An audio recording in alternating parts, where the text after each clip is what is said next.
daadaan madaxa dharbaaxsho ka raba iyo mid dartiis dhaqan celin u furtay allow yaa isku beega waa isku baahan yihiin gabar qaawan oo qaylo badan iyo qowsaarka meelaha qufacaayana allow yaa isku beega waa isku baahan yihiin 70 jir TikTok ku tumanaya iyo tusbax meel cidlaa yeelna allow yaa isku beega waa isku baahan yihiin mid aan hindi ahayn oo ismooda iyo 11 baroogi oo isku caday lahaa allow yaa isku beega waa isku baahan yihiin islaam buuran oo beesraadis ah iyo mid macluula oo aan maal haysan allow yaa kala reeba isma qaadi karaan maxaad soo xasuusataa markii aad aragto Part 2 معوس رفرفن مرن إما ويلا جوكتاه شناوي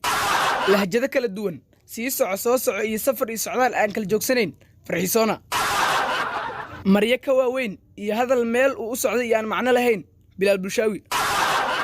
فار يفلقين أنكل جوكس لهين يفتفضات ديرات مناحاشي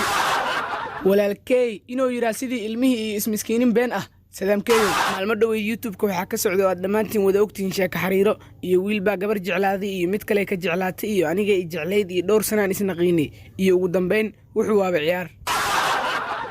maxaase iga gidhiisha youtube ko waaba la sheegay hadaanan ka gelahayn dhibaatada jirtaas waxay tahay Ali Kay Jag iyo Jiya cadaalad daradii oo seeka ah ee TikTok iyo keenan markaas waxay ku leeyihiin Jag baa la jeclaa Jiya baa wax jeclayd Ali bay ka jeclaatay iyo jiljilic aan dhamaan maxaase iga gidhiisha jaceelka waaba maqlaay hadaanan ka jilahayn adigan dada ka doonaya sanadkan 2020 isagoo haaf maraya haddana waxaa la isku raacay inuu yahay sanad aan dad badan u wanaagsanayn laakiin ogow waa sanadkii ugu fiicnaa taariikhda fanka Soomaaliyeed oo ay ku soo biireen fanaaniin heesahoodu ay u fudud yihiin sida cid walba uu hadalku ugu fudud yahay waana sanadka aan xaqiiqsaday mahmaada ah haddii aad hadli karto waa heesi kartaa fanka Soomaaliyeed hadda uma baahna wax haliyay ah sida Qamar Dayax Suldaan Guuleed Nimcaan Cawaale iyo wax la mid ah kaliya wuxuu u baahan yahay aniga iyo faladagan oo gadaal u istaagna Big Bro iyo balbalaarka oo dhexda u istaaga